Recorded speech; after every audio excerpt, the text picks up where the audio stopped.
천가방이 결혼식장 앞 차가운 타일 바닥에 떨어졌다. 아무도 눈치채지 못했다. 오직 나만 빛 밖에 서 있는 나, 아무도 언급하지 않는 생모만이 조용히 몸을 숙여 발에 굴러다니는 물건들을 하나하나 주워 모았다. 딸아이 이름을 직접 수놓은 손수건, 결혼식 날부터 간직해온 낡은 나무 비녀, 분홍색 종이로 포장된 작은 선물 상자. 그 안에는 내 인생에서 가장 소중한 순간에 딸아이에게 주려고 1년 내내 모아둔 은색 모녀 반지가 들어있었다. 마치 내 꿈을 하나하나 주워 모으듯 하나하나 주워 모으며 몸을 떨었다. 하지만 무언가가 부서져 고칠 수 없는 상태였다. 장유리 너머로 위를 올려다보니 딸 주희가 낯선 여자를 팔에 안고 막 메인 무대로 걸어 나오고 있었다. 두 사람은 하객들에게 함께 고개를 숙였다. 아래로 쏟아지는 빛은 그 여인을 동화 속 완벽한 어머니처럼 아름답게 보이게 했다. 진행자가 큰 소리로 말했다. 신부의 어머니 김 여사를 환영해 주세요. 김 여사님? 또렷하게 들렸습니다. 틀리지 않았습니다. 그리고 저는 김 여사가 아닙니다. 저는 순옥입니다. 그녀는 그녀의 생모입니다. 가슴속에서 무언가가 무너지는 것을 느꼈습니다. 전보다 더 고통스러웠습니다. 가방이 아니었습니다. 그것은 믿음이었습니다. 얼마나 오랫동안 서 있었는지도 모른 채 그곳에 서 있었습니다. 사람들이 오가고 아무도 멈추지 않았습니다. 저는 보이지 않는 존재가 되었습니다. 불빛과 음악 그리고 박수갈채에 삼켜졌습니다. 3년 전 딸이 저를 서울로 초대했을 때 저는 운이 좋다고 생각했습니다. 마침내 시골에서 자란 제가 딸의 새로운 삶의 자리를 잡았다고 생각했기에 자랑스러웠습니다. 하지만 점차 모든 것이 바뀌었습니다. 딸은 더 이상 친구들에게 저를 소개하지 않았습니다. 손님들이 오면 얼굴을 보이지 말라고 했습니다. 언젠가 동료에게 딸이 또렷하게 말하는 것을 들었습니다. 제 어머니는 시골에 사셔서 도시로 갈 수 없어요. 부엌에서 칼을 들고 요리하고 있었는데 가슴이 찢어지는 것 같았다. 잘못 들었나 싶었다. 하지만 이해했다. 나는 어울리지 않았다. 그녀를 당황하게 했다. 그녀의 전부였던 나를 이제 그녀는 감추고 싶어 했다. 오늘은 초대받지 못했다. 하지만 나는 왔다. 그녀를 귀찮게 하려는 게 아니었다. 그저 그녀를 한 번이라도 보기 위해서였다. 웨딩드레스를 입고 양철집에서 내 뱃속에 잠들었던 어린 아기 시절 꿈에 그리던 천사처럼 눈부신 그녀의 모습. 그리고 나는 그녀를 보았다. 하지만 그녀는 나를 쳐다보지 않았다. 차가운 초겨울 공기 속에 내가 서 있는 것을 그녀는 몰랐다. 그녀는 다른 누군가의 손을 잡았다. 고개를 숙이고 다른 누군가를 어머니라고 불렀다. 축복의 노래가 흘러나오는 가운데 나는 그곳을 나섰다. 한 걸음 한 걸음이 땅속 깊이 가라앉는 것 같았다. 어쩌면 오지 말았어야 했을지도 모른다. 어쩌면 내가 있는 것만으로도 그녀가 만들어낸 완벽한 세상을 망칠지도 모른다. 내가 돌아서기도 전에 마치 철문을 잡아당기는 소리처럼 건조한 목소리가 뒤에서 들려왔다. 선생님, 여기 서 계실 수 없습니다. 대강당에서 나가 주십시오. 돌아보니 딸아이 또래의 젊은 경비원이었다. 그는 약간 걱정스러운 표정으로 나를 바라보았지만 여전히 단호한 태도를 유지했다. 그의 손에는 손님 구역 허가 없이는 출입 금지라고 쓰인 작은 표지판이 들려 있었다. 나는 말을 더듬었다. 저는 안 들어갈 거예요. 그냥 잠깐 서 있을 뿐이에요. 제 딸이 오늘이 결혼식 날이에요. 경비원은 눈살을 찌푸리며 태블릿에 적힌 목록을 훑어보더니 퉁명스럽게 말했다. 당신의 이름은 명단에 없습니다. 협조 부탁드리며 지금은 문제를 일으키지 마십시오. 나는 가만히 서 있었다. 내 눈은 여전히 복도에서 새엄마와 함께 웃고 있는 딸의 모습에 꽂혀 있었다. 좀 더 보고 싶었다. 정말 조금만 더. 그런데 그가 다른 사람을 불렀다. 경비원 2명이 앞으로 나와 마치 내가 침입자라도 되는 듯 부드럽지만 단호하게 내 팔을 붙잡았다. 그중 한 명이 내 귀에 바짝 다가와 속삭였다. 삼촌, 손님이 많으셔요. 다른 사람들 눈에 띄지 않게 해주세요. 조카가 부끄러워할 거예요. 그 말은 마치 내 가슴을 꿰뚫는 칼날 같았다. 부끄러워, 나 때문에. 나는 저항하지 않았다. 하지만 나도 모르게 눈물이 고여 양쪽 뺨을 적셨다. 내 두 손은 여전히 낡은 천 자루를 꽉 쥐고 있었다. 바닥에 떨어져 더럽고 구겨졌지만 오늘 내가 가져온 것은 신부 어머니를 위한 것이었다. 그들이 나를 정문 밖으로 조심스럽게 밀어내자 하객들은 주의를 기울이기 시작했다. 누군가가 속삭였다. 누구야? 그렇게 차려입고 파티에 간다고. 어쩌면 옛날 아는 사람이 음식을 구걸하는 걸지도. 나는 고개를 숙였다. 아무 말도 하지 않았다. 발걸음은 느렸지만 한 걸음 한 걸음 내딛는 순간마다 부서진 자존심을 밟는 것 같았다. 밖으로 나갔을 때쯤 유리문이 닫혔다. 음악, 환호, 박수 모든 것이 허공으로 사라졌다. 아무도 나를 쫓아오지 않았다. 아무도 나를 불러주지 않았다. 방금 쫓겨난 사람이 신부의 생모라는 사실을 아는 사람은 아무도 없었다. 나는 계단 위에 서서 얼룩덜룩한 불빛이 비치는 시멘트 바닥에 들이온 내 그림자를 바라보았다. 길일은 촌스럽고 못생긴 노파, 명단에도 없는 딸의 삶에서 자리 잡을 자리가 없는. 나는 큰 소리로 울지 않았다. 오직 깊은 고통이 목을 조를 뿐이었다. 어머니에게는 굴욕적인 일이었다. 나는 내가 무엇을 잘못했는지 몰랐다. 나는 내 아이를 사랑했을 뿐이었다. 그저 아이가 행복하기만을 바랐다. 하지만 어쩌면 내 사랑은 간직할 만큼 고귀하지 않았을지도 모른다. 집으로 돌아왔다. 멀지 않았다. 30분밖에 걸리지 않았다. 하지만 오늘 밤은 걸음마다 돌멩이처럼 느껴졌다. 차가운 바람이 얇은 코트를 스치며 등을 극적였다. 집에 도착해 불을 켰다. 방은 평소와 같았다. 좁고 조용했고 은은한 향유 냄새가 났다. 평소처럼 걸어둘 힘이 없어 천 가방을 내려놓았다. 침대 가장자리에 앉아 허공을 바라보았다. 나는 생각했다. 적어도 이곳에 오면 울 수 있을 거라고. 붙잡을 것이 아무것도 없는 어머니처럼. 하나뿐인 자식을 잃은 사람처럼. 하지만 눈물은 나오지 않았다. 오직 숨 막히는 듯한 숨소리가 가슴을 뒤흔들었다. 전화벨이 울렸다. 주희였다. 화면에 주희의 이름이 번쩍였다. 나는 몸을 떨었다. 나는 생각했다. 혹시 내가 여기 있다는 것을 알고 있을지도 모른다. 뭔가를 느꼈을지도 모른다. 어쩌면 나는 부드러운 목소리로 전화를 받았다. 안녕하세요. 그의 목소리는 인사도 없이 차갑게 울려 퍼졌다. 결혼식에 왜 와요? 초대 안 받았는데? 나는 깜짝 놀랐다. 내가 뭐라고 말하기도 전에 그 말은 계속되었다. 내가 날 얼마나 당황하게 했는지 알아? 내가 복도 밖에 서 있다가 경비원한테 쫓겨났잖아. 손님들이 수군거리고 있었잖아. 알겠어? 나는 목이 막힌 채로 말을 더듬었다. 엄마는 그냥 밖에 서서 지켜보셨어. 난 들어갈 생각이 없었어. 얘야. 오고 싶지 않으면 오지 마. 내가 이미 말했잖아. 남편 가족 앞에서 내 이미지를 지키려고 얼마나 애썼는데 내가 그러면 다 망쳐버릴 거야. 오늘이 나한테 얼마나 소중한지 알아? 입술을 깨물었다. 사과하고 싶었다.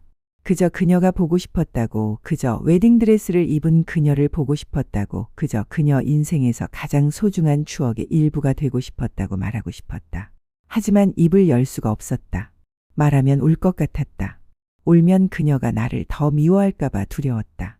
그녀의 목소리는 조금 부드러워졌지만 여전히 거리를 두고 있었다. 그곳에서 평화롭게 지내고 있잖아. 날 부끄럽게 할 짓은 하지 마. 널 탓할 순 없지만 제발 다시는 그렇게 갑자기 나타나지 마.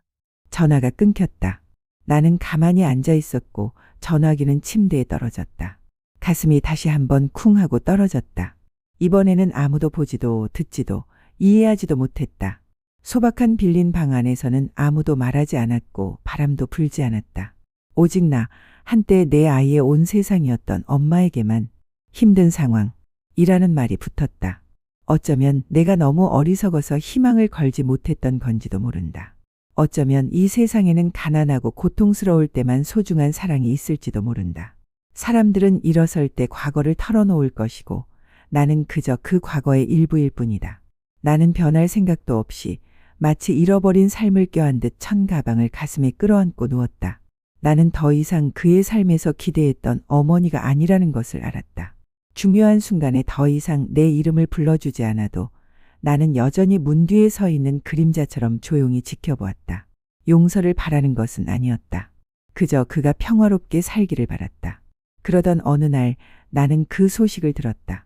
그 소식은 그가 전한 것이 아니라 우연히 내 안부를 묻기 위해 전화를 건 이웃이 전한 것입니다. 제 딸이 결혼하고 나서 빚이 많았다고 들었어요. 시댁이 부유하지 않아서 딸이 돈이 있다고 생각했던 거죠. 결혼하고 나서 본색을 드러내고 딸 이름으로 돈을 빌리게 했다고. 나는 말없이 앉아 있었다. 내 손은 여전히 뜨거운 죽 한 숟가락을 쥐고 있었고 입은 쓰라렸다. 그녀는 속았다는 걸까? 그녀가 내가 참석하는 걸 원치 않았던 결혼식, 다른 엄마를 고용해서 대기하게 한 결혼식, 그것이 결국은 미리 쳐놓은 함정이었던 걸까? 슬퍼해야 할지 화를 내야 할지 알 수 없었다. 가슴에서 느껴지는 약간의 아픔이 떨리는 손가락으로 퍼져나가는 것만 느껴졌다. 나는 예전에는 아무것도 가진 게 없는 여자였고 속아 넘어갔고 남을 믿었다. 견딜 수 없을 것 같았던 날들을 살아왔다. 그 기분을 이해했다. 하지만 내 딸은 결코 알지 못했다. 그녀는 나 없이 걸어가기로 했다. 마치 늙은이처럼 나를 밀어냈다. 이제 그녀는 혼자 힘겹게 버티고 있고 예전처럼 그녀를 안아줄 수 없다. 그녀의 시댁에서 시골에 있는 작은 집, 내 명의로 된 집을 팔아달라고 요청했다는 소식을 들었다. 그들은 그녀가 내게 서명을 요구할 거라고 생각했다. 하지만 어떻게 그럴 수 있을까? 나는 조용히 은행에 가서 그 부동산을 잠갔다. 직접 서명 없이 소유권을 양도 불가 상태로 변경했다. 아무에게도 말하지 않았다. 연락도 하지 않았다. 왜냐하면 내가 지금 나타나면 또다시 동정심에 빠졌다고 생각할 거라는 걸 알았기 때문이다. 하지만 내가 나타나면 누가 또 나를 쫓아낼까? 나는 내 방식대로 내 아이를 조용히 지켜낼 수밖에 없다. 모든 엄마가 그랬듯이 아프더라도 미움받아도 기억되지 않아도 더 이상 화가 나지 않는다. 오로지 그녀를 불쌍히 여길 뿐이다. 결국 그녀에게는 한때 거부했던 어머니의 그림자만이 남았기 때문이다. 이제는 그녀가 상처받지 않기를 바라는 유일한 곳일 뿐이다. 예전에는 생각했다. 언젠가 그녀가 돌아와 어린 시절처럼 눈물을 흘리며 나를 꼭 껴안는다면 내가 겪었던 모든 고통은 더 이상 의미가 없을 것이다. 결혼식에서 쫓겨났던 것도 그날 밤 그녀가 차갑게 날 힘들게 하지 마 라고 말했던 전화도 발밑에 눌린 선물 가방을 안고 문 밖에 서 있던 내 모습도 잊을 것이다. 예전에는 용서할 거라고 생각했어요. 하지만 정말 그날이 왔을 때 깨달았어요. 상처는 있잖아요. 피가 나지 않더라도 아물지 않는다는 걸. 말은 있잖아요. 사과해도 지워지지 않는다는 걸. 그날 오후 바다는 고요했고 하늘은 마치 광활한 하늘에 누군가 한숨을 쉬는 듯 옅은 회색빛을 띠고 있었어요. 막발레를 다 건 순간 문 밖에서 발소리가 멈췄어요. 그녀였죠. 내 딸 주희. 나는 그녀를 바로 알아보았다. 그녀는 마른 체형에 머리는 급하게 묶였고 눈은 움푹 꺼져 있었고 얼굴은 초췌했다. 가방끈을 꽉 움켜쥐고 있는 손은 마치 가방을 놓으면 온몸이 무너질까봐 두려워하는 듯했다. 나는 커튼 뒤에 서서 아무 말도 하지 않았다. 그녀가 미워서가 아니었다. 하지만 그녀를 어떤 애정으로 불러야 할지 더 이상 알 수 없었기 때문이다. 어머니와 아이, 아니면 피를 나눈 낯선 사람. 그녀가 불렀다. 엄마 안에 계세요? 저의 나는 대답하지 않았다. 그는 낡은 나무 문으로 더 가까이 다가갔고 그의 목소리는 떨리기 시작했다. 제가 잘못했어요. 제 잘못이었어요. 그렇게 대하면 안 됐어요. 엄마, 정말 미안해요. 나는 침묵했다. 화가 나서가 아니었다. 두려웠기 때문이다. 내가 대답하면, 문을 열면, 그 젖은 눈을 보면 용서할 것이다. 그리고 용서한다면 나는 알았다. 그녀가 다시 들어와서 그 용서를 당연하게 여길 것이다. 그리고 다음번에는 또 나를 떠날지도 모른다. 나는 문을 열지 않았다. 밖에서 그녀는 울기 시작했다. 그 울음은 더 이상 자랑스럽지도 예전처럼 체면을 지키려 애쓰지도 않았다. 길을 잃고 지치고 배신당하며 어머니만을 마지막 피난처로 생각하는 아이의 울음이었다. 그녀는 두 손으로 얼굴을 감싸고 계단에 무릎을 꿇었다. 엄마, 그들이 나한테 거짓말을 했어요. 남편 집안이 부자인 줄 알았는데 그들은 내 돈만 받대요. 빚 서류에 서명하게 속이고 제 이름을 쓰게 하고 시골에 있는 모든 재산을 팔게 했어요. 이제 어떻게 해야 할지 모르겠어요. 이제 당신만 남았네요. 나는 문틀을 꽉 잡았다. 입술을 삐죽 내밀었다. 마치 그녀를 임신했다는 사실을 알게 된 그날로 되돌아간 듯 심장이 쿵쾅거렸다. 떨리고 외로웠지만 여전히 그녀를 꼭 껴안고 있었다. 그녀가 말을 이었다. 엄마, 제발. 이번 한 번만 도와주세요. 이번 한 번만요. 나는 몸을 떨었다. 동정심 때문이 아니라 그 말이 결혼식장 밖에 서서 단 한 번만이라도 보고 싶었던 그때와 똑같았기 때문이다. 딱 이번 한 번만. 하지만 내가 필요 없던 걸까? 잠시 후 내가 오는 걸 보지 못하자 놈은 소리쳤다. 언제까지 조용히 있을 거야? 난 내 자식이야. 날 사랑한다면 문 좀 열어. 이제 널 혼자 둘 수 없어. 나는 떨었다. 감정 때문이 아니라 두려움 때문이었다. 한때 강하다고 믿었던 아이가 이제는 모성애를 이용해 돈을 빌리고 있다는 두려움이었다. 마치 사람들이 은행에서 돈을 빌리다가 막다른 길에 다다르듯. 엄마, 제가 잘못했다는 거 알아요. 제가 못되게 굴었다는 거 알아요. 하지만 그렇게 잔인할 순 없어요. 무슨 일이 있어도 저를 버리지 않겠다고 했잖아요. 입술에서 피가 날 때까지 깨물었다. 하지만 입술을 열지는 않았다. 알았다. 오늘 밖으로 나가면 내 팔이 다시 녀석의 생명줄이 될 거라는 걸. 그리고 시련이 끝나면 녀석은 또다시 잊어버릴 거라는 걸. 지난번처럼 수없이 그랬듯이 몇 분 후 녀석이 일어서는 소리가 들렸다. 더 이상 울음소리는 들리지 않았다. 목이 메어 숨이 막히는 듯한 목소리였지만 그 어느 때보다 더 도끼가 짙었다. 알았어. 엄마는 날 사랑한다고 했지만 사실은 자기 생각만 했어. 평생 그림자처럼 살았는데 내가 다시 찾았을 때 내 위에 서서 마치 아무 잘못도 없었던 것처럼 날 거부했어. 나는 말을 잃었다. 그 글은 이렇게 이어졌다. 내가 틀렸어. 인정해. 하지만 넌 내가 생각하는 만큼 좋은 엄마가 아니야. 이기적이고 침묵하고 내가 가장 필요할 때 날 버리고 갔잖아. 도대체 넌 어떤 엄마야? 발소리가 땅을 쿵쿵 울리는 소리가 들렸다. 그리고는 점점 사라져갔다. 그리고는 사라졌다. 나는 그녀를 쫓아가지 않았다. 외치지도 않았다. 그저 그곳에 서 있었다. 낡은 부엌을 가득 채운 침묵 속에 탁자 위에 차는 이제 차가워졌다. 그날 밤 나는 벽을 마주보고 누워 있었다. 울지 않았다. 더 이상 눈물이 나지 않았기 때문이다. 나는 그녀를 탓하지 않았다. 하지만 용서할 힘도 없었다. 돌이키기에는 너무 멀리 왔다. 누군가를 붙잡을 만큼 너무 지쳐 있었다. 필요할 때만 돌아올 수 있었다. 내가 할 수 있는 일은 기도하는 것뿐이었다. 그녀가 인생에서 가장 큰 교훈을 배우게 해달라고. 한 번 길을 잃으면 다시는 돌아오지 않는 사람들이 있다는 것을. 비록 그것이 그녀의 어머니일지라도. 길모퉁이에서 그녀를 본 지 일주일 후 나는 잊으려고 애썼다. 그녀가 다른 길을 찾았다고 믿으려고 애썼다. 그러던 어느 날 오후 내가 요리하고 있을 때 전화벨이 울렸다. 그녀의 이름이 나타났다. 주희. 듣고 싶지 않았다. 하지만 버튼을 누르는 동안 내 손은 여전히 떨렸다. 그의 목소리는 마치 지친 사람처럼 약하고 쉰 목소리였다. 엄마, 제 말이 들리세요? 나는 아무 말도 하지 않았다. 그것은 계속해서 말했다. 단어 하나하나가 혀끝에서 굴러갔다. 저는 말기 위함이에요. 엄마. 엄마가 슬퍼하실까봐 감히 말씀드릴 수가 없었어요. 그런데 의사 선생님이 수술을 안 하면 몇 달밖에 살 수 없다고 하셨어요. 나는 멍해졌다. 나는 그것을 낳고 키우고 그 모든 기침과 열을 느꼈다. 그런데도 이제 그 떨리는 소리로는 진실을 알 수 없었다. 그 소리는 계속되었다. 난 너한테 아무것도 바라지 않아. 그냥 한 번이라도 나를 보러 와줬으면 좋겠어. 만약 도와줄 수 없다면 마지막으로 한 번만 나를 봐줘. 내 목소리는 쉼 편이었다.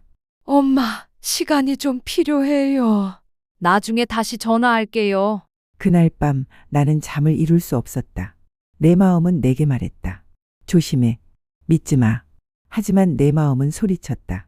딸이 정말 아프면 어쩌지? 이게 내 딸을 보는 마지막이라면 어쩌지? 다음 날 아침 나는 딸이 보내준 주소로 병원에 갔다. 딸을 만나면 어떻게 해야 할지 생각했다. 안아줄까? 용서할까? 하지만 병원에 도착해서 접수원에게 물어보니 그들은 환자 명단을 찾아주었다. 여기에는 주희라는 환자가 없습니다. 선생님, 나는 깜짝 놀랐다.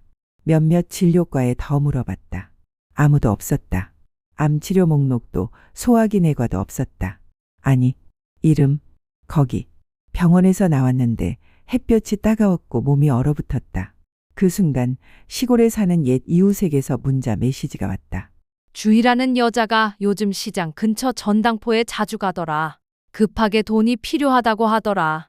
심지어 사채업자들과 함께 있는 걸 누가 봤대. 그날 저녁 저는 알 수 없는 번호로부터 문자 메시지를 받았는데 내용은 두 줄뿐이었습니다. 날 사랑한다면 3천만 원을 빨리 보내줘. 내 목숨은 내 손에 달렸어. 기다릴게. 인사도 없고 제대로 된 엄마라는 전화 한 통도 없었다. 마치 채무자가 은행 문을 두드리는 것처럼 차가운 명령만 쏟아졌다. 나는 전화를 붙잡고 심장이 쿵쾅거리지만 이번에는 울지 않았다. 웃었다. 기뻐서가 아니었다. 엄마가 된다는 것에 가장 잔인한 사실을 깨달았기 때문이다. 때로는 우리가 낳은 아이가 가장 먼저 우리를 이용하고 상처 주고 그 사랑을 짓밟는다. 증오 때문이 아니라 그저 편애 때문에 나는 그에게 마지막 메시지를 보냈다. 내 아이야. 난 돈을 후회하지 않아. 신뢰를 후회해. 내가 가난했다면 빵 반쪽이라도 기꺼이 나눠줄 거야. 내가 틀렸다면 용서할 수 있었을 거야. 하지만 내가 거짓말을 했다면, 아픈 셔츠를 입고 내 심장을 피 흘리게 했다면 그건 더 이상 내 잘못이 아니야. 내 잘못이야. 난 항상 너에게 마음이 약해질 거라고 가르쳤으니까. 난 항상 문을 열어줄 거라고 가르쳤으니까. 그리고 넌 그걸 이용하는 법을 배웠지. 내가 아프지 않다는 걸 알아. 내가 내게 거짓말하는 걸 알아. 그리고 돈을 보내지 않을 거야. 내가 미워서가 아니야. 하지만 내가 알아줬으면 해서야. 사랑을 상품으로 여기면 언젠가는 가치를 잃을 거라는 걸. 난 아직 여기 있어. 하지만 더 이상 상처받고 싶지 않아.